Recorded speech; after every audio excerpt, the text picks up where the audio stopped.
Bismillahirrahmanirrahim. Alhamdulillahirabbil alamin wassalatu wassalamu ala asyrafil anbiya'i wal mursalin wa ala alihi wa sahbihi ajma'in. Subhanaka la ilma lana illa ma 'allamtana innaka antal alimul hakim. Rabbi shrah li sadri wa yassir li amri wahlul 'uqdatam min lisani yafqahu qawli. Amma ba'd. Alhamdulillah ala ni'matil Islam, alhamdulillah ala ni'matil iman, wa kafa biha min ni'mah. Alhamdulillah, segala puji bagi Allah Subhanahu wa taala yang memberi kita nikmat Islam iman, memberi kita nikmat sehat serta kesempatan-kesempatan untuk berada di tempat-tempat kebaikan, kesempatan-kesempatan untuk mengaji, kesempatan-kesempatan untuk memperbaiki diri, kesempatan-kesempatan untuk selalu menimbun berbagai macam hal kebaikan di dalam kehidupan kita, dengan harapan Allah Subhanahu wa taala mengganjar kita dengan ganjaran terindah, dengan harapan Allah Subhanahu wa taala memberikan kepada kita pahala-pahala yang banyak, dengan harapan apa yang kita usahakan ini menjadi penggampang kita untuk bisa melantunkan kalimat la ilaha illallah di akhir penghujung dari ajal kita.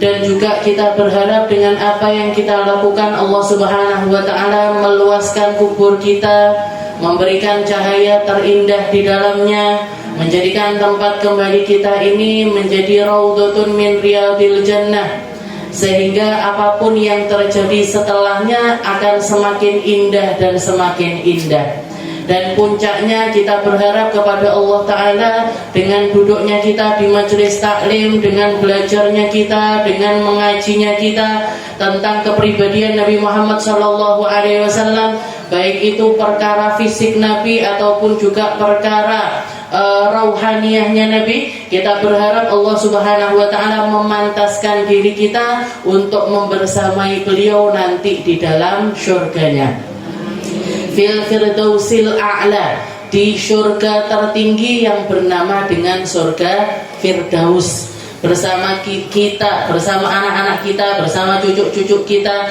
bersama orang tua kita, bersama para leluhur kita. Semoga semuanya dijadikan sama Allah Ta'ala hamba-hamba yang mulia, dimuliakan hidupnya di dunia, dimuliakan juga kelak hidupnya di akhirat. Kita lanjutkan pembahasan kita di dalam kitab Risalatul Mu'awanah ila anqal qala al-mu'allif rahimahullahu ta'ala wa nafa'ana bihi wa bi'ulumi fid daraini amin. Faman ajhalu mimman ya'taridu 'ala Allah fi mulki wa yunazi'uhu fi sultanih wa huwa ma'a dhalika ya'lamu annahu ta'ala huwal munfarid bil khalqi wal amri wal hakami wat tadbir yaf'alu ma yasha wa yahkumu ma yurid. Kita lanjutkan pembahasan kita masih tentang bab ridho, puncak dari rasa penghambaan kepada Allah Subhanahu wa taala, puncak dari rasa yang ingin Allah Ta'ala tanamkan di dalam hati setiap hambanya. Karena orang-orang yang hidup di atas keridhoan kepada Allah Ta'ala, ridho dengan setiap takdir yang berjalan atas dirinya, maka Allah Ta'ala pun juga akan ridho kepada hamba tersebut dan akan memasukkannya ke dalam syurga yang tertinggi. Dikatakan Allah Subhanahu wa taala mengatakan di dalam Al-Qur'an, innal ladzina amanu wa amilus shalihat ulaika hum khairul bariyah jazaohum 'inda rabbihim jannatu 'adnin tajri min tahtihal anharu khalidina fiha abada radhiyallahu anhum wa radu an dzalika liman khasyiya rabbah. Nggih, surate sik aman nggih niki. Aman buat nyauti nggih. Oh, apa lagu ini? Innalladzina amanu wa amilus shalihat. Katanya Allah Ta'ala, orang-orang yang hidup di atas keimanan kepada Allah Ta'ala, setelah itu mengisinya dengan berbagai macam amal kebaikan, ulaika hum khairul bariyah, merekalah manusia-manusia terbaik.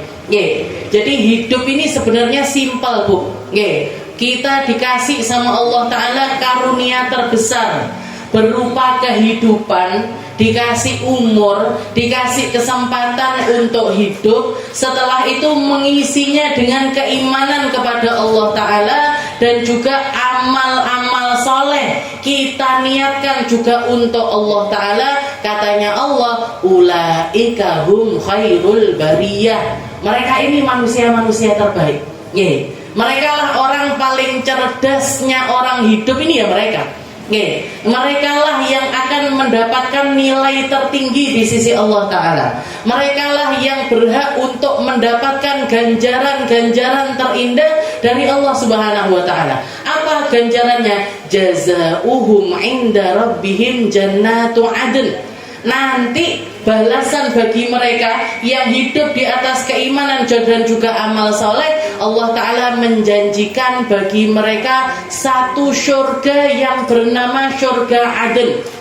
Jazauhum inda rabbihim jannatu adnin tajri min tahtihal anhar, yang syurga tersebut di bawahnya ada banyak anak-anak sungai yang mengalir. Jannatin tajri min tahtihal anhar khalidina fiha abada, mereka akan tinggal di sana selamanya.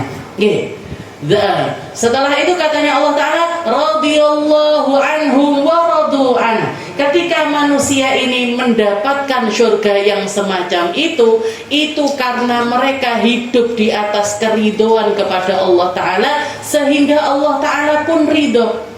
Ketika manusia sudah ada di dalam surganya Allah Ta'ala, radhiyallahu anhum, Allah ridho kepada mereka.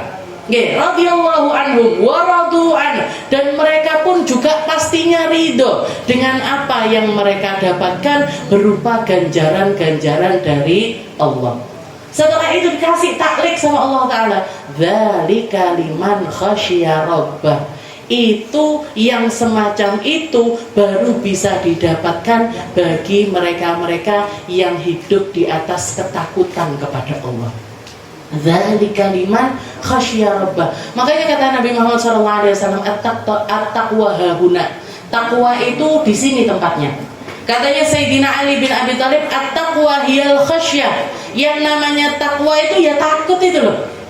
Mau nyolong wedi, mau buka aurat takut, mau ngomong jelek takut, mau melakukan sesuatu yang buruk malu, mau ngomong kasar nggak berani. Nah, ini tanda kalau di dalam diri hamba tersebut ada rasa takut kepada Allah Ta'ala. Yang mana rasa takut tersebut juga menjadi pertanda kalau dia ini orang yang punya ketakwaan kepada Allah. Jadi kita ini Bu sebenarnya hidup ini kita ini ketika hidup dikasih kehidupan sama Allah Ta'ala. Ada banyak orang semakin dia mikir tentang kehidupan, semakin dia mikir tentang cara kerjanya Allah Ta'ala, jadi semakin kurang ajar sama Allah. Sampai keluar kata-kata yang gak pantas, sampai nuding-nuding Gusti Allah, sampai menganggap Allah Ta'ala ini gak adil. Gak adil, nyapo aku kok terus-terusan dikasih kemiskinan semacam ini. Gak adil Allah Ta'ala, kenapa ke orang-orang terkasih saya diambil semuanya. Gak adil Allah Ta'ala, kenapa kok hidup saya terseok-seok semacam ini. Ada banyak orang-orang yang kurang ajar sama Allah Ta'ala, sehingga mengklaim Allah Ta'ala ini salah di dalam melakukan sesuatu. Hal yang semacam ini gak pantas Bu keluar dari lisannya seorang hamba. Kenapa? Kenapa kok gak pantas keluar dari lisan kita? Karena kita ini, kalau jenengan mau saya kasih ibarat yang simpel. Kita ini adalah hamba yang fuqara semuanya. Fakir kabeh, dan duwe blas, gak punya usaha, gak punya rumah, gak punya aset, gak punya saldo rekening, didelok dompetnya kosong momplong. Setelah itu misalkan saya datang, misalkan di sini Al-Wasilah semuanya gak duwe kabeh, misalkan. Setelah itu saya datang, Bu, ibu-ibu Al-Wasilah, kalau saya tawarkan ke jenengan semua, per orang tak kasih uang 100 juta. Belum kabeh kok ndak belum. Tapi ada syaratnya. Nggih, semuanya saya kasih uang 100 juta, Budatin tak kasih 100 juta, Bu Istiqomah tak kasih 100, semuanya saya kasih uang 100 juta, 100 juta, 100 juta. Syaratnya apa Ustaz? Syaratnya ini uang harus dipakai kerja. Ini uang harus dipakai buka usaha. Ini uang harus diputer, jenengan harus produktif dengan uang yang saya kasih. Jenengan punya skill apa? Oh, saya pintar bikin pecel. Ya sudah, buka warung pecel. Dan jenengan punya skill apa? Oh, saya bisa gambar-gambar Ustazah. Saya bisa bikin sketsa. Oh, ya sudah, itu dibikin nanti dipasarkan lewat online. Ini, oh saya bisa jahit. Ya sudah, bikin jilbab ini, bikin baju ini, bikin roti ini, bikin. Semuanya dengan pekerjaannya masing-masing. Setelah itu nggak sampai situ Bu, saya kasih ilmunya juga. Oke, saya kasih caranya. Oh, gimana Ustaz? Saya jualan pecel Ustaz. Saya harus jualan di mana? Cari tempat pinggir jalan Bu. Oke, cari tempat yang ramai, yang banyak orang lalu lalang di situ. Oke, apalagi, ya misalkan kayak kemarin ada hall di Pondok Peta, orang dari segala macam tempat datang. Ayo ibu-ibu yang jualan roti, ibu-ibu yang jualan ini, datang ke sana semuanya. Ini mumpung ada banyak orang datang, ayo kita pergunakan momen itu untuk memberdayakan duit kita. Ya, oh, jenengan mesti semangat kabeh. Oke, Ustazah. Diangkut mesin jahitnya diangkut, rotine diangkut, kelambine diangkut, kabeh barangnya bakalan jenengan angkut. Nggih. Setelah itu apa? Nanti Bu, kalau jenengan bertambah, jadi istilahnya per orang ini saya kasih modal 100 juta. Dari 100 juta itu kok jenengan nambah uang itu jadi 150 juta, jadi 200 juta, jadi 300 juta, jadi 500 juta. Saya nggak minta dibagiin hasil, saya nggak minta. Terus mintanya apa? Kalau ada yang berhasil menjadikan uang 100 juta jadi 200 juta, tak tambahin 100 juta. Kalau ada yang bisa 100 juta jadi 300 juta, tak tambahin 200 juta. Kalau ada yang bisa jadi menjadikannya itu jadi 500 juta, tak kayak Isa M, tak kayak itu. Jadi bukannya saya ngambil keuntungan, tapi malah tak tambahin. Senang apa mboten jenengan? Senang banget. Enak itu muamalah KB Ustazah Aminah, enak banget, gampang banget, senang banget, bahagia saya kalau punya bos semacam ini. Ini perumpamaannya hidup kita ini semacam ini Bu. Allah Ta'ala ngasih kita anugerah terbesar. Apa itu? Kehidupan. Jenengan ini dikasih sama Allah Ta'ala modal terbesarnya manusia, modal terbesarnya seorang hamba. Apa itu? Hidup. Jenengan lihat yang ditanam sama Allah Ta'ala. Mata ini mau dihargai berapa? Telinga ini mau dihargai berapa? Mulut ini mau dihargai berapa? Tangan, kaki, otak, jantung, lambung, usus, segala macam yang ditempelin sama Allah Ta'ala ini semuanya modal-modal yang harganya itu luar biasa mahal. Setelah itu sama Allah Ta'ala dikasih tahu jalannya. Ojo nyolong, dadi uang sing api, jangan ngomong kasar, lemah lembutlah di dalam bicara. Setiap hari kamu wajib sholat. Kalau ketemu Ramadan puasa. Kalau ketemu kalau hartamu sudah sampai sekian, berarti kamu wajib zakat. Nanti kalau sudah punya uang lagi sekian, budalo kaji dikerenahne. Apa yang harus kita kerjakan sama Allah Ta'ala itu dikerenah-kerenah nih loh Bu. Kita mau ngisi kehidupan dengan apa itu dikasih semuanya jalannya sama Allah Ta'ala. Setelah itu apa? Setelah itu masih ditambahi lagi. Kamu sholat tak kei pahala, kamu poso tak kei pahala, kamu ngomong apik tak kei pahala, kamu bertasbih tak kei pahala, kamu ngomong la haula wala quwata illa billah tak kei pahala. Kamu setiap apa yang kita lakukan, kalau dasarnya itu nuruti Gusti Allah, dikasih pahala sama Allah Ta'ala. Bahkan nanti puncaknya pahala dimasukkan jenengan di dalam surganya Allah.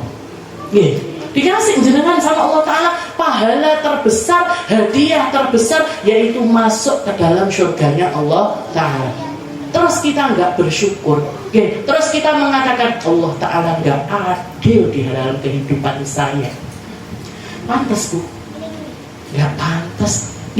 Pantas kita ngomong sama Allah Ta'ala, kok nelongsomen aku, kok banyak banget ujianku, kok seapa dosa saya, dan lain sebagainya. Kata-kata yang gak pantas untuk kita ucapkan kepada Allah Subhanahu wa Ta'ala. Ini loh, sesimpel ini cara kehidupan kita. Innalladzina amanu wa amilus sholihat ulaika hum khairul bariyah.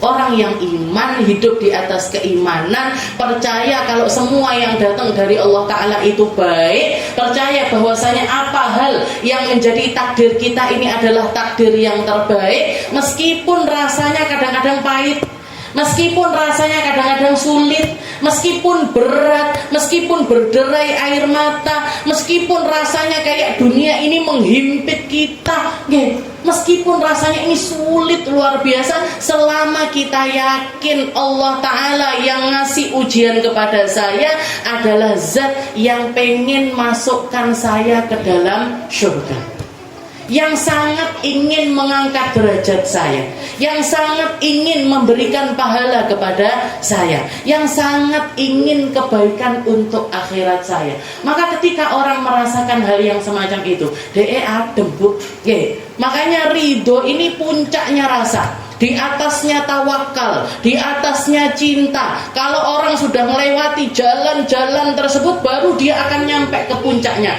Ridho atas semua hal yang diberikan sama Allah Ta'ala. Al-iman bil qada khairihi wa syarrihi minallah. Iman, percaya bahwasanya semua yang datang dari Allah Ta'ala ini, mau enak mau gak enak, menurut kita semuanya adalah sesuatu yang datang dari Allah Ta'ala. Maka ketika seseorang bisa merasakan hal yang semacam itu, yahdi qalbah, mereka adalah orang-orang yang mendapatkan hidayah dari Allah Ta'ala. Kenapa? Karena zat yang menguji saya adalah zat yang paling pengen menyelamatkan saya.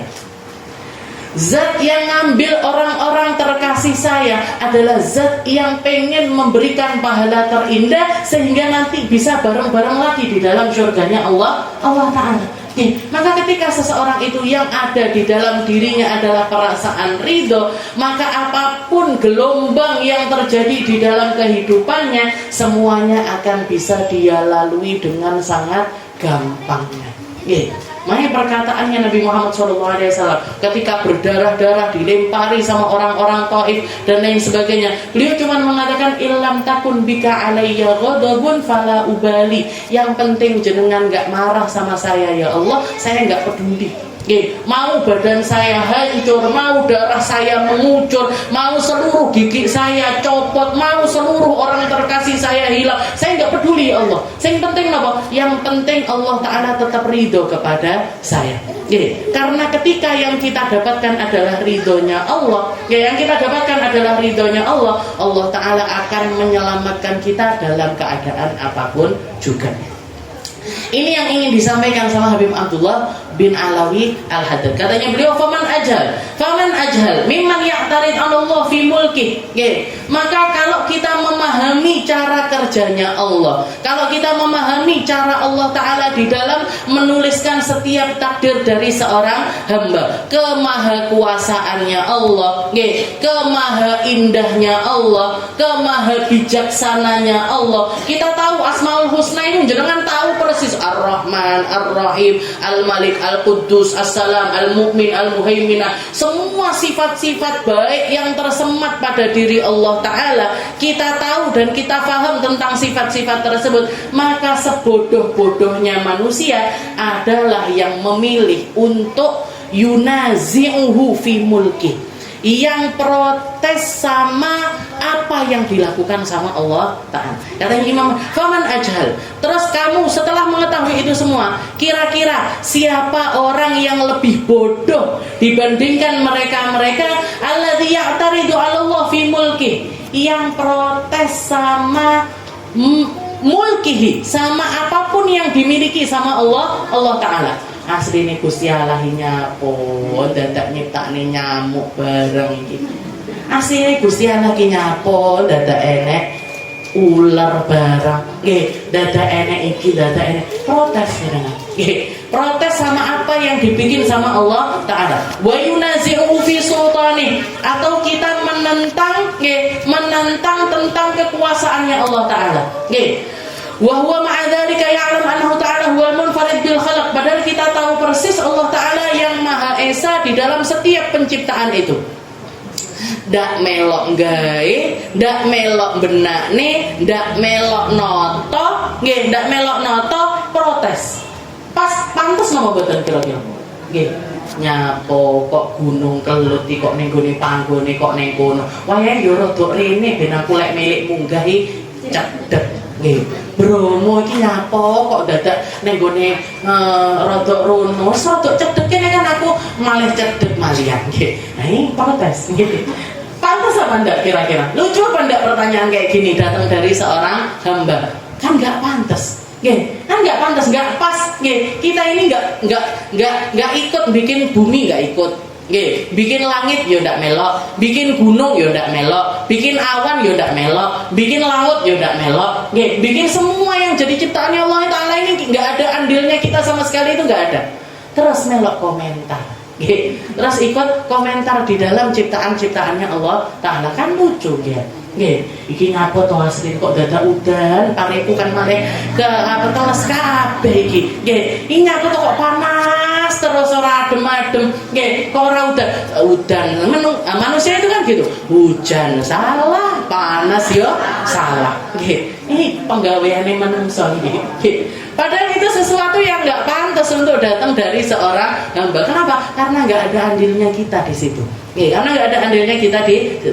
Wal hukma wat tadbir yaf'al ma yasha, dan kita tahu sifatnya Allah Ta'ala itu melakukan apapun yang Allah Ta'ala inginkan. Wa yahkum ma yurid, dan ketika Allah Ta'ala menghukumi sesuatu, Allah Ta'ala menghukumnya sesuai dengan kehendaknya Allah Ta'ala. Allah Ta'ala naikkan seseorang sakarepe Gusti Allah, Allah Ta'ala menghinakan seseorang juga terserah Allah Ta'ala.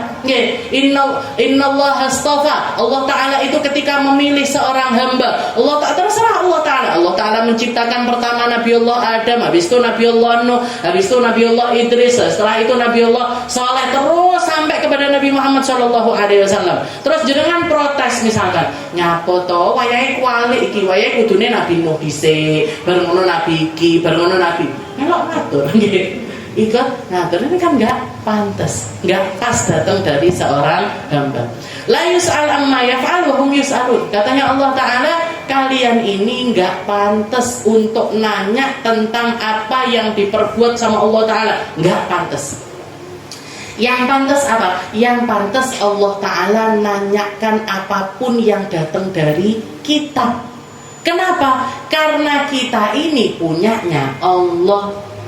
Kita ini punyanya Allah. Ini badan, ini aset, ini semuanya amanatnya Allah Ta'ala. Anaknya jenengan amanat dari Allah Ta'ala. Hartanya jenengan amanat dari Allah Ta'ala. Pasangannya jenengan amanat dari Allah Ta'ala. Ilmunya jenengan amanat dari Allah Ta'ala. Terus setelah itu yang mengamanatkan, bukankah pantas untuk nanyakan tentang apapun yang diamanatkan kepada hamba tersebut? Kayak misalkan jenengan minjem kepada saya, Ustazah, saya minjem apa Bu? Minjem mobilnya. Saya mau minjem mobil Ustazah. Mau dipakai apa Bu? Mau saya pakai berangkat ke Surabaya. Pantas apa enggak saya nanya, dipakai apa Bu? Oh pantas. Kenapa? Oh mobil saya. Misalkan jenengan jawab, Ustazah kok dadak tekok-tekok, pokoknya kan saya mau minjem. Kok dadak nanya saya mau kemana, saya mau ketemu siapa, dipakai untuk apa? Loh, piye Ibu ini? Oh ini mobil saya. Ya terserah saya mau minjem jenengan, terserah saya, enggak minjem jenengan, terserah saya. Setelah itu saya nanyakan ini mobil dipakai buat apa, nanti diisinya apa. Misalkan saya mengamanahkan sesuatu kepada jenengan juga pantas. Bu, minta tolong ya mobil saya ini diisinya pakainya solar. Terus jenengan bilang, maunya tak masukin bensin aja. Lucu orang ini. Gitu. Nah ini juga Allah Ta'ala juga semacam itu Bu. Ini badan, ketika Allah Ta'ala bikin aturan, ojo dicublesi, ojo digambari, ojo dikasih tato, jangan begini, kalau laki-laki dikhitan, kalau perempuan dikhitan, kalau jangan diwarnai selain dengan istilah jangan diwarnai pakai warna hitam. Katanya misalkan kita ngomong, ya betul Gusti Allah kok dadak enek aturan ini, akan lucu. Kenapa? Karena ini badan punyanya Allah. Ya terserah Allah kalau bikin aturan begini. Nah katanya Allah, la yus'al. La yus'alu amma yaf'al wa hum yus'alun. Hamba ini enggak pantas untuk nuding Allah Ta'ala atas apa yang diperbuat olehnya. Yang pantas apa? Yang pantas Allah Ta'ala yang bertanya kepada kita. Kalau Allah Ta'ala yang nanya kepada kita, itu adalah sesuatu yang pantas. Bal minal wajib 'alaika an ta'taqid anna jami'a af'alillahi ta'ala waqa'at 'ala wajhin la ahkam minhu wala a'dal wala afdal minhu wala akmal.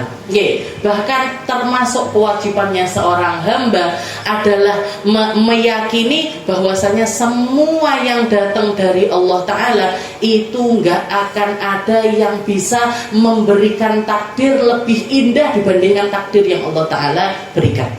Tidak ada yang lebih adil dibandingkan Allah Ta'ala. Tidak ada yang lebih abdul, tidak ada yang lebih sempurna di dalam penataan setiap takdir tersebut lebih daripada Allah Subhanahu wa Ta'ala.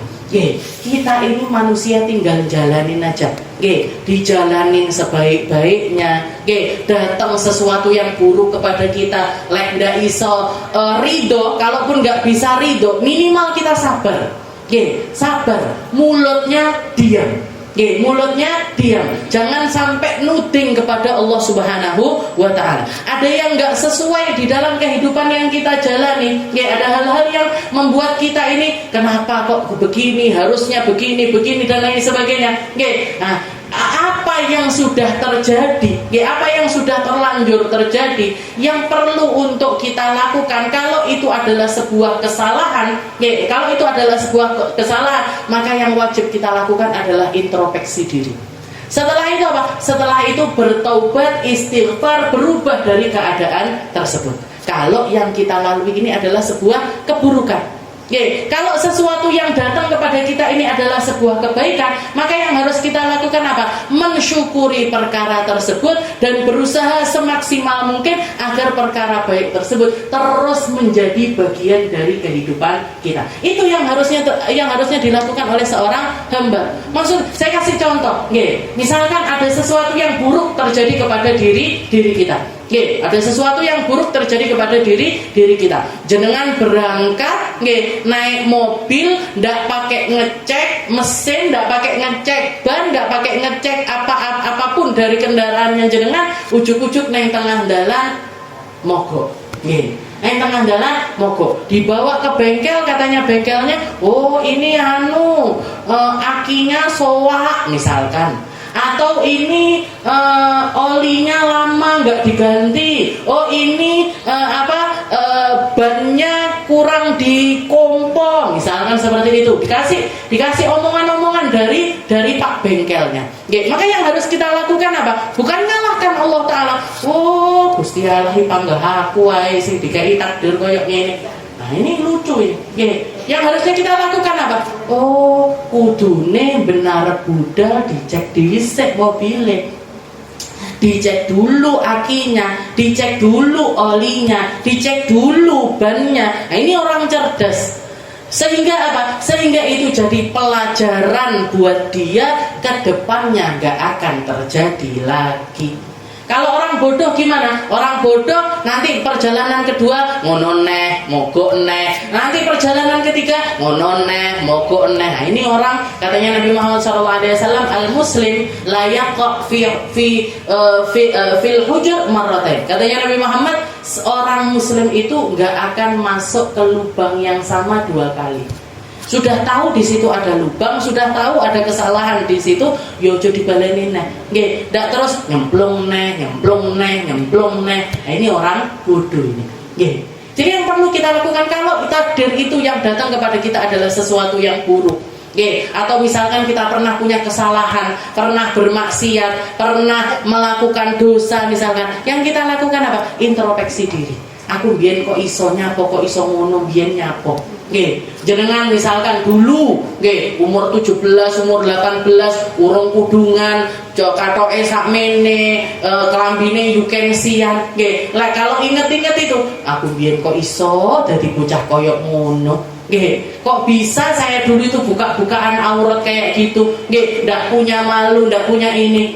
Maka yang kita lakukan apa? Introspeksi diri. Setelah itu taubat, ya Allah, biyen urung ngaji, biyen urung ketemu al-wasilah, Ustazah Aminah durung lahir bisa. Jenengan 17 tahun berarti saya kan belum lahir berarti.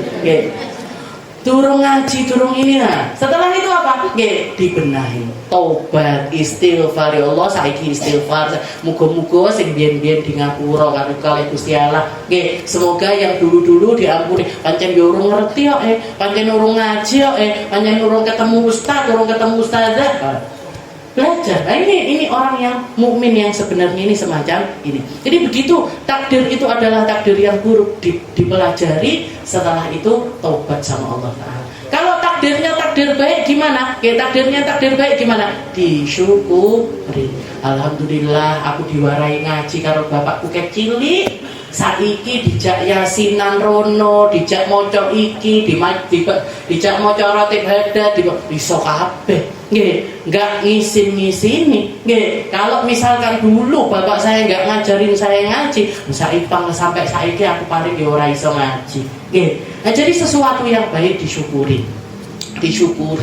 Setelah itu berusaha semaksimal mungkin gimana caranya biar kenikmatan itu terus ada di dalam diri kita, seperti yang diajarkan sama Allah Ta'ala di dalam Rabbana la tuzigh qulubana ba'da idh hadaitana wa hab lana min ladunka rahmah. Ini doa diajarin sama Allah Ta'ala gimana caranya biar sebuah kenikmatan itu langgeng terus ada di dalam diri kita. Sayyidina Umar bin Abdul Aziz min du'aihi, dikatakan di dalam salah satu doanya, beliau mengatakan Allahumma inni as'aluka ridho bima katabta hatta la uhibbu ta'jila syai'in akhartahu wa la ta'khira syai'in ajjaltahu. Salah satu doanya Sayyidina Umar bin Abdul Aziz, ya Allah, saya minta ridho. Jadi minta, rasa itu diminta sama Allah. Beliau itu meminta rasa tersebut kepada Allah Ta'ala. Allahumma inni as'aluka ridho bima katabta, dengan semua hal yang engkau tuliskan ya Allah. Saya dulu jenengan takdirkan begini, saya dulu engkau takdirkan menikah sama ini, engkau takdirkan punya anak, engkau takdirkan punya pekerjaan, engkau takdirkan punya riwayat begini. Saya minta punya rasa, jenengan kasih ridho di dalam diri saya dengan semua hal yang telah engkau tuliskan. Hatta la uhib, sampai saya nggak punya lagi perasaan untuk merasa ta'jila syai'in akhartahu, untuk merasa harus mendapatkan sesuatu lebih cepat padahal engkau ingin mengakhirkan perkara tersebut. Atau saya pengen mengakhirkan sesuatu tapi jenengan memberikannya lebih cepat kepada diriku. Karena banyak orang itu nggak merasa siap tentang sesuatu sehingga menyalahkan Allah Ta'ala. Atau sudah pengen mendapatkan sesuatu tapi tidak dapat perkara tersebut sehingga juga menyalahkan Allah Subhanahu wa Ta'ala. Ini dua rasa ini diminta secara khusus sama Sayyidina Umar bin Abdul Aziz, sampai beliau minta hatta la uhibba syai'in ta'jila syai'in akhartahu wala ya Allah, saya meminta agar di dalam diri saya ini nggak ada perasaan nggak pas sih. Gusti Allah memberikan saya hal ini di waktu ini itu nggak pas. Atau saya belum dikasih sesuatu hal yang semacam ini nggak pas. Ini saya harusnya yang dikasih hal sehingga saya nggak memiliki perasaan yang semacam itu. Itu diminta sama Sayyidina Umar bin Abdul Aziz. Dan Sayyidina dan Habib Abdullah bin Alwi Al-Haddad mengatakan ini orang yang punya rasa ridho itu secerdas-cerdasnya orang. Sebagaimana orang yang yunazi'u fillah, yang protes sama Allah Ta'ala adalah orang-orang yang paling bodoh di atas muka bumi ini, maka orang-orang yang ridho atas ketentuannya Allah Ta'ala, mereka lah orang yang dikasih kenikmatan terbesar sama Allah. Kenapa? Hatinya ayam, Bu. Nggih. Hatinya akan tenang. Nggih. Oh, hari ini ketika bangun tidur pagi misalkan, alhamdulillahilladzi ahyana ba'da ma amatana wa ilaihin nusyur. Ya Allah, jenengan kasih saya hidup aja itu sudah kenikmatan besar. Nggih, tanganku saya iso ngangkat, sikilku saya iso tak angkat, motoku saya iso melek. Apalagi bangun tidur iso ada beras yang bisa dimasak, ada air yang bisa digodok, jenengan mau ngeteh apa ngopi yo iso, nggih, bisa dan bisa menikmatinya. Nggih, ini sudah nikmat yang luar biasa besar yang datang dari Allah Subhanahu wa taala. Jaluk apa neh? Nggih. Minta apa lagi? Mau yang mana lagi? Nggih, mau yang mana? Yang mana lagi? Karena ini tadi, karena orang yang beriman, nggih, dia harusnya anta takid anna jami' af'alillahi ta'ala wa qad ala wajhil ahkam minhu. Nggih, karena semua hal yang datang kepada seorang hamba itu adalah yang paling benar untuk hamba tersebut. Yang paling indah untuk hamba tersebut, yang paling adil untuk hamba tersebut, yang paling baik, bahkan yang paling sempurna untuk hamba tersebut. Kalau kita dikasih sesuatu yang bukan di kapasitas kita, juga nggak baik untuk kita. Kalau kita dikurangi dari apa yang datang kepada kita, itu juga nggak akan baik untuk kita. Nah, jadi seorang hamba, orang iman itu pandangannya sama Allah Ta'ala, kabeh yang datang dari Allah Ta'ala itu adalah perkara yang baik. Wa hadza hukmur ridho bi af'alillahi ta'ala aw ala wajhil ijmal. Ini cara pandangnya seorang mukmin secara global. Cara kita menyikapi setiap takdir yang datang ini paling enaknya jenengan pakai model mindset yang semacam ini, pola pikir yang semacam ini, cara berpikir yang semacam ini. Kalau jenengan bisa menerapkan itu di dalam setiap kehidupannya jenengan, adem, Bu. Nggih. Adem, hatinya dingin, kepalanya dingin. Yang bikin panas itu karena mikir dengan cara yang sebaliknya. Karena mikir nuntut sesuatu di atas itu, atau menganggap hal-hal yang semacam ini nggak pas untuk diri kita. Nah, itu yang bikin hati ini panas, pikirannya panas. Lek wis atine panas, pikirannya panas, kira-kira apa yang keluar? Mel terus. Hatinya panas, pikirannya panas, mau pinginnya nesu, akhirnya anaknya sing kena, akhirnya bojone sing kena. Makanya banyak suami-suami yang pilih ngopi ning gone jopo, masih bayar, tapi dia semi kalau sing gawe kopi. Dan ning omah dipetututi, digawe kopi tapi Mas, SPP ini anakmu durung. Mas, omahe bocor. Mas, tuku HP sing anyar. Sembarang barang. Diajaki kembaran jilbab karena ibu-ibu alwasilah. Jadi yang bikin panas itu adalah apa yang gak adanya sifat ridho di dalam diri kita. Tapi kalau sudah ridho yang mancep di dalam hati, apapun yang terjadi di dalam kehidupan, jangan akan berpikir dengan simple dan tahu persis ini Allah Ta'ala mau ngasih sesuatu yang baik buat saya. Allah Ta'ala sedang menakdirkan takdir baik untuk saya. Karena hakikatnya kehidupan manusia itu baru sepotong, Bu. Kita ini di dalam kehidupan ini baru sepotong aja. Yang kelihatan, yang kedengeran, yang nyampe ke kita ini baru sepotong. Sempurnanya kapan? Sempurnanya nanti di akhirat. Sempurnanya nanti di akhirat. Jenengan akan melihat pahalanya, kesulitannya jenengan baru kelihatan, pahala sabarin jenengan baru kelihatan, pahala sulitnya jenengan baru kelihatan nanti di akhirat. Sekarang memang nggak kelihatan. Sekarang semuanya masih misteri. Kadang-kadang kita bisa mengambil hikmahnya, kadang-kadang nggak bisa. Kadang-kadang ada banyak hal yang nggak bisa kita ambil ketika kita masih di dunia. Semuanya hanya jadi misteri dari Allah Ta'ala. Tapi ketika kita beriman kepada Allah, yang pasti yang datang di akhirat nanti sesuatu yang baik. Tapi kalau kita sudah enggak husnudon sama Allah atau suudon sama Allah Ta'ala, maka yang terjadi di akhirat nanti adalah sesuatu yang enggak baik. Kayak ceritanya Nabi Musa sama Nabi Allah Khidir nih loh Bu. Ketika berdua berjalan, perjalanan pertama ketemu sama nelayan, ujuk-ujuk kapalnya dijebol. Tahu-tahu kapalnya dilubangi, kapal baru beli dijebol sama Nabi Allah Khidir. Setelah itu ketemu sama anak kecil laki-laki belum balik, tahu-tahu dibunuh, dan bunuhnya itu bukan dengan cara yang misalkan ditusuk apa dipotong, dipisahkan antara kepalanya dengan badannya. Setelah itu tahu-tahu kelihatan ada bangunan mau ambruk, ujug-ujug di benak nih. Kita di dalam cerita tersebut bukan Nabi Musa. Kita di cerita tersebut bukan juga Nabi Allah Khidir. Kalau Nabi Khidir sama Nabi Musa alurnya ketahuan Bu, ada awalnya, ada akhirnya, ketahuan hikmah-hikmah di dalamnya. Ketahuan hikmah di dalamnya. Nelayan itu kalau misalkan nggak dilubangi kapalnya, dia nanti di tengah jalan akan ketemu sama perompak yang akan mencuri atau ngambil semua kapal yang bagus-bagus.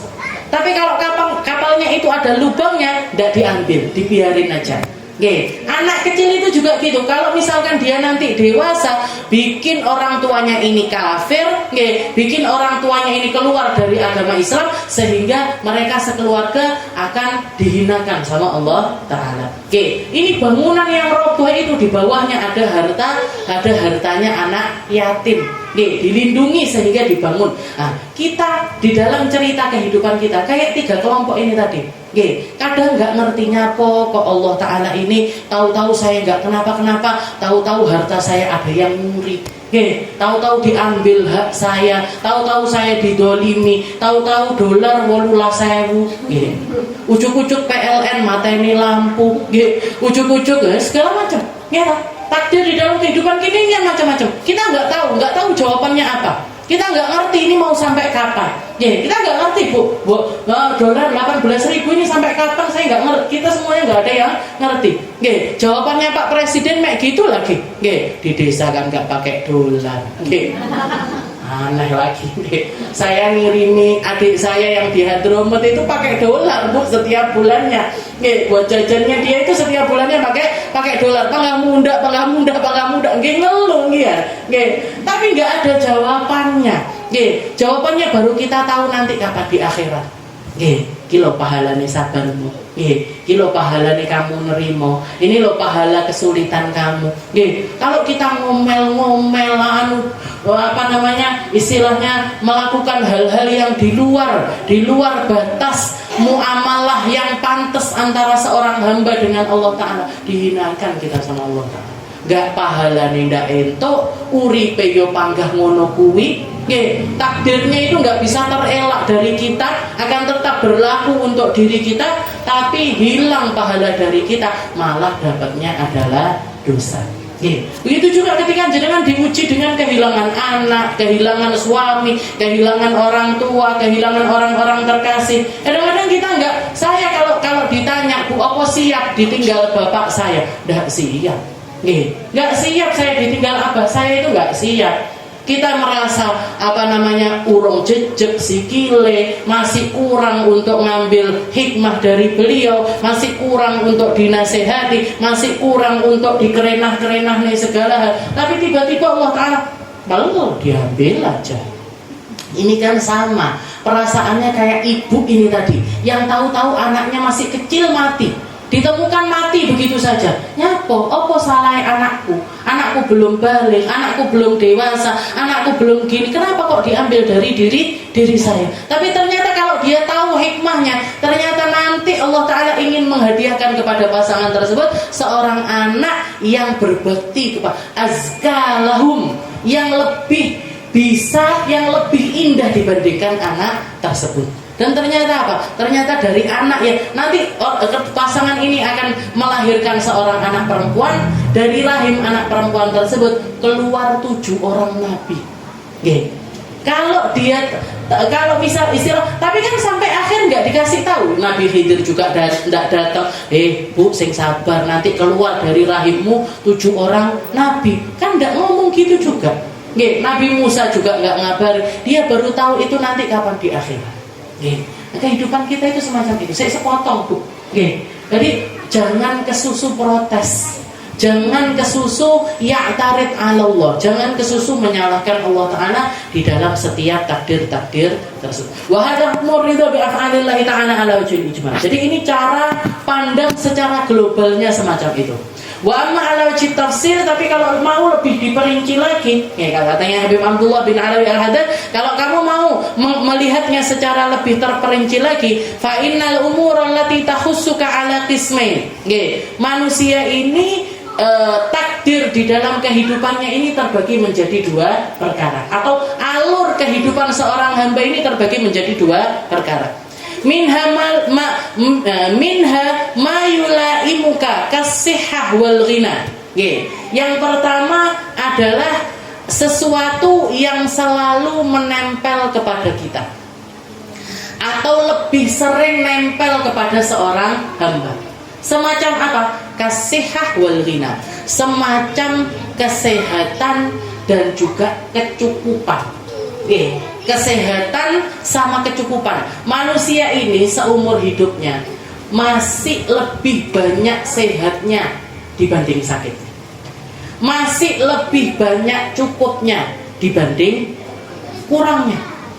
Ini alur kehidupan hampir semua manusia ini ada di dalam hal yang semacam wa hadzal qism la yatasawwar fihi sakhatun. Dan seseorang ketika mendapati hidupnya ini di dalam 2 keadaan tersebut, sehat, cukup, laisa lahu sakhatun, la yatasawwar fihi sakhat. Maka hamba tersebut tidak terbayangkan di dalam dirinya untuk marah sama Allah Ta'ala. Ndak enek wong ngeten, nggak ada orang itu begini, ngomong sama Allah Ta'ala begini, ya Allah, aku kok panggah sehat terus, mbok loro. Ada orang ngomong gitu, Bu. Ya Allah, aku kok panggah sugih terus, ya marah sekali-kali ngono, Gusti. Nah ini katanya Imam Haddad, nggak ada orang protes sama 2 keadaan ini, nggak ada. Nah ini sesuatu yang nempel pada seorang hamba, dan la tasawwur minhu sakhat. Tidak ada bayangan seorang hamba akan marah ketika ditaruh di dalam 2 keadaan tersebut. Illa, kecuali min haitsu nadaraka ila man fuddila alaih. Kecuali ketika kamu membandingkan dirimu dengan seseorang yang dikasih lebih sama Allah Ta'ala. Kecuali ketika kamu melihat ada seseorang yang dikasih kelebihan di dalam perkara tersebut sama Allah Ta'ala. Jenengan sehat, habis itu loro untu misalkan, sakit gigi ini kan sakit kecil, sakit gigi ini kan kecil. Terus ngelihat ada orang ndak sakit gigi, enak awakmu ora tahu loro untu. Atau misalkan jenengan punya gigi ini roto, istilahnya ada, semuanya ada, gerahamnya ada, gingsule enggak ada, gingsul katanya enggak ada, enggak gitu. Nah, gigi taringnya ada, gigi serinya ada, semuanya ada.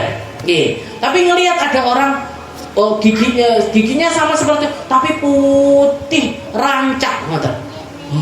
Apik menuntune, putih, putih sekali. Atau jenengan punya hidung, dikasih sama Allah Ta'ala hidung, lubangnya yo 2, iso tinggi napas, terus tapi yo rodok pesek titik, ngelihat ada orang mancung, apik irunge wong kuwi. Nah, jadi katanya Imam Haddad, illa orang itu enggak, ketika dia dapat sehat, ketika dia dapat kecukupan dari Allah Ta'ala, enggak mungkin marah. Dia akan marah atau dia akan enggak terima sama apa yang ada pada dirinya ketika melihat ada seseorang yang dikasih lebih sama Allah. Banding nih irunge dhewe karo irunge wong, karo artis kuwi irunge iso ngono, idepe alise, pipine, untune, rambute, sembarang hal. Baru dia akan merasa kok aku kok ngene ya, kok mukaku gini ya, kok aku jelek ya, kok aku kurang putih ya, kok aku kurang. Dia akan menjadi merasa enggak kurang karena yang salah bukan dirinya, tapi yang salah cara pandangnya. Ini karunia besar. Dan kamu nggak mungkin protes sama karunia besar tersebut. Kamu baru akan protes ketika kamu membandingkannya dengan orang lain. Makanya kenapa kok orang zaman sekarang ini banyak protesnya? Karena banyak melihat apa yang ada pada diri orang lain. Biar ndak ketok bu artis neng Jakarta, omae piye ndak ketok jenengan. Artis yang di luar negeri nggak kelihatan rumahnya apa, mobilnya apa. Sekarang tinggal buka HP tok. Mobilku panggah kuwi, ya ndak ganti-ganti. Mobilnya artis iki loh, enek sekat mobilnya. Motorku panggah itu aja. Motornya orang kaya itu enek lek 250 diparkir ning gone omahe. Bandingin, itu yang bikin dia tidak ridho dengan ketentuannya Allah Ta'ala. Bidzalika fal wajib 'alaika indahu an tarda bima qasamallahu lak min haitsu inna lahu subhanahu wa ta'ala ay yaf'al fi mulkihi ma yasha' aw min haitsu innahu ta'ala qad ikhtara laka ma huwa al-aslah laka wal ansab li halika wa hadha akmal. Maka kita untuk menyikapi hal tersebut gimana caranya? Ridho dulu. Ridho dulu dengan ketentuannya Allah Ta'ala, nerimo dulu dengan apa yang ada pada diri kita, kita syukuri apa yang ada pada diri kita, jangan kita bandingkan kepada orang lain. Toh juga, lagian juga apa yang ada pada diri kita, yang diberikan sama Allah Ta'ala kepada kita, itu terserah Allah. Allah mau ngasih rupane awake dhewe ngene, rupane wong kuwi ngono, terserah Allah.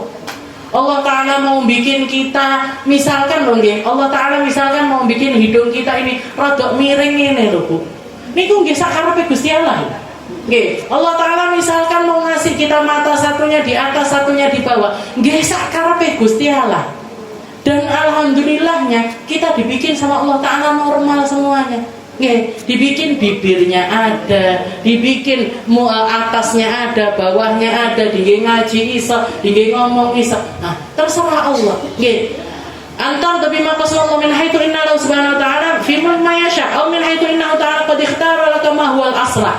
Dan ketahuilah Bu, bahwasanya apa yang diberikan sama Allah Ta'ala kepada kita itu yang paling sesuai untuk kita.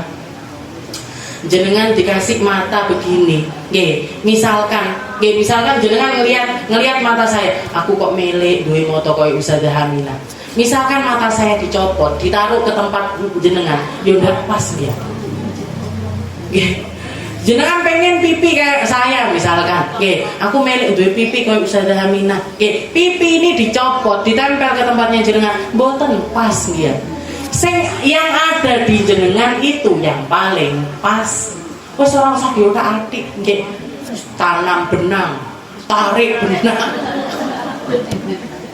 Disuntik apa botox nggih. Ada di kampung dalam. Nah, saya punya majelis ngaji nggih, di sana setiap Senin sama Rabu itu ngaji umi. Nggih, ada ibu-ibu pas ngaji itu Bu walau kita suruh apa namanya ngajinya itu wala, ditarik gini dulu nggak bisa Ustazah, boten sakit Ustazah. Kenapa? Baru suntik botox. Berarti ndak iso apa namanya mencereneng, ndak iso ndak iso ton, ndak iso so, ndak iso. Nih yang damelane Gusti Allah dadak dibenakne karo dhek. Ini bikinannya Allah Ta'ala dadak dibenakne karo wong nggih, sama manusia. Akhirnya ndak karu-karuan malia. Mau ngaji ndak iso arepe. Ada lagi orang saya kenal ya sama orang itu. Dibikin mulutnya ini dioperasi, Bu. Nggih. Jadi ini diginikan, ini ditarik ke sini, ini ditarik ke sini. Nggih, saya tanya, biar kenapa gitu Kak? Kenapa dioperasi terus ditarik ke sini biar kenapa? Ben ketok guyu terus. Lah terus nek pas melek metutut. Lah kalau jenengan pas pengen kepingin metudut gimana? Enggak bisa sekarang. Itu guyu terus ngeten. Orang nggih malah koyok ngeten malah. Ya Allah, ini manusia ini nggih. Jadi manusia ini kalau nggak ada syukurnya, Bu, sudah gitu mahal lagi. Nggih. Jadi buat ben senyum terus itu tadi, ini ditarik sini sama ditarik sini. Yang sini sekian ratus juta, yang ini sekian ratus juta. Baru orang iso metudut naik. Padahal kita ini kan dia butuh metudut dia. Nah ini gua walado. Lah walado ini malah ndak iso malah ngomong. Sangel-angel. Ini nanti itu dinilai C atau B- atau nesung ya. Misalnya kok B- kok ndak naik ini halamannya. Lanjutnya nggak iso walado, ndak iso. Harus nggak C atau B- protes dia. Ya Allah, ini loh Bu. Kalau orang nggak punya ridho, kalau orang nggak punya nerimo sama apa yang datang dari Allah Taala, lucu-lucu lucu-lucu setelah itu nggak jelas loh. Yang didapat ini apa? Terus ngapain? Bertahan sampai kapan? Dikira selama-lamanya dia mau cantik itu selama-lamanya. Dikira umurnya itu nggak ada habisnya. Ya ngoten terus sampai kapan? Ya kalau umurnya sampai 50 tahun ya berarti tinggal sekian tahun lagi. Kalau umurnya sampai 60 tahun berarti ya sampai sekian tahun lagi. Kalau umurnya sampai 70 tahun sampai 80 tahun ya cuman ya lek sugih terus, lek ndak sugih. Ya kalau ekonominya ini di atas terus, ya kalau setelah itu terpuruk. Padahal yang semacam itu kudu disontek terus loh, Bu. Botox itu kalau nanti sekian bulan ndak botox lagi, engko ngene melembe ke sini. Ya Allah, la haula wala quwwata illa billah. Suri ke wong nggih. Wa minha ma la yulamu kalau sahibal amrad wal afat fa haramun alayka an tubrim bi syai'in min dzalika aw tajza' indah. Wallahu a'lam bissawab. Insyaallah kita lanjutkan di pertemuan selanjutnya.